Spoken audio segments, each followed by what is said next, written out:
সাধারণ একটা centre table ক্লথকে আমি কিভাবে art motif centre tablecloth করেছি সেটাই দেখাবো আজকের ভিডিওতে।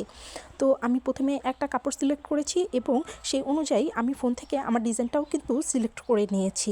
তো কাপড়টার আমি যে অংশে ডিজাইন করব তার জন্য আমার একটা সেন্টার পয়েন্ট বের করতে হবে। তার জন্য কাপড়টাকে সমানভাবে 8 ভাঁজ করে মাঝখান থেকে আমি একটা সেন্টার পয়েন্ট বের করে নিয়েছি এবং সেন্টার পয়েন্টের চারপাশ থেকে 5.5 ইঞ্চি করে আমি দাগ কেটে নিব এবং দাগের চারপাশে খেয়াল রেখে মাঝ বরাবরে আমি প্লেটটা বসিয়ে একটি বৃত্ত করে নিব এবং বৃত্তর মাঝখানে আমি যে ডিজাইনটা সিলেক্ট করেছি সেটা ফ্রি হ্যান্ডে কিন্তু এঁকে নিব।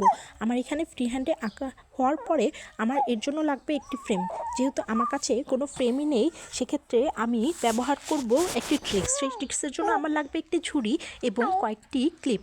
এক্ষেত্রে আপনারা কিন্তু কাপড় শুকানোর ক্লিপও ব্যবহার করতে পারেন। আমি আমার আর্টটা ঠিক মাঝখানে রেখে চারপাশ থেকে ক্লিপ দিয়ে আটকিয়ে দিয়েছি যেন একদম টান টান থাকে এবং এভাবে করলে আপনারা কিন্তু কোনোভাবেই নিচে রং লেগে যাবে না এবং যে কোনো আকারের ঝুড়িতেই আপনারা ঠিক একই প্রসেসে কাজটা করে নিতে পারবেন।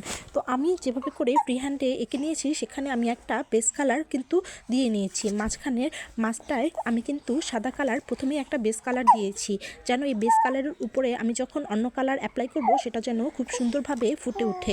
আর দেখুন আগে কিন্তু ফ্রি হ্যান্ড করার কারণে আমার কিন্তু রঙটা বেশি ছড়িয়ে যায়নি এবং মাছটা আঁকার পরে আমি এটা একটা কালো রং দিয়ে আউটলাইন করেছি যেন আকাশি রঙে আমি যখন মাছটার রং অ্যাপ্লাই করব সেটা যেন ওই আকাশি রঙে না লেগে যায়। তো সাদা কালারের উপরে আমি এবার আরেকটা বেসিক কালার নীল কালার কিন্তু অ্যাপ্লাই করে নিচ্ছি মাছটায়।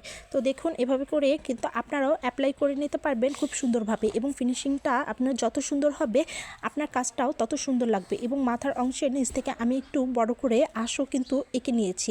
মূলত এটা একটা মধুবর্ণী আর্ট ছিল, তো আমি কিন্তু একইভাবে এটা এঁকে মাঝখান থেকেও আবার কালার করে দিচ্ছি। আপনারাও কিন্তু চাইলে এখানে অন্য কালার বা যে কোনো কালারই কিন্তু অ্যাপ্লাই করতে পারেন।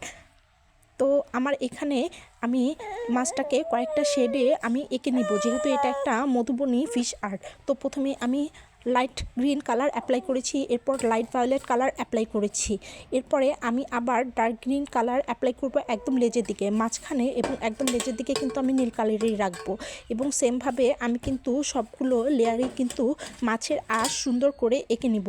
এখানে আপনার হাতের আঁকাটা যত সুন্দর হবে কাজটা কিন্তু দেখতে ঠিক ততটাই সুন্দর দেখা যাবে। আমার হাতের কাজ এত বেশিও সুন্দর না কারণ আমি কিন্তু কোনো প্রফেশনাল আর্টিস্ট না, আমার মন চেয়েছে তাই আমি এখানে আমি এঁকে নিচ্ছি।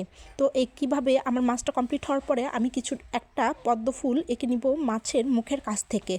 আর এই পদ্ম ফুল আঁকার পরে আমি কিন্তু একটা ক্রিম কালার বেস কালার হিসেবে দিয়ে দিচ্ছি। উপর থেকে আমি কিন্তু পিঙ্ক কালার অ্যাপ্লাই করব দেখুন এবং নিচ থেকেও কিন্তু আমি সেমভাবে আরও এক পদ্ম ফুল এঁকেছি একটা কলি সহ। এই যে ফাইনাল লুকটা কেমন হয়েছে আমাকে কিন্তু অবশ্যই জানাবেন। আর আজকের ভিডিওতে আমি এবং আমার মেয়ে দুজনেই কিন্তু আমরা ভয়েস দিয়েছি।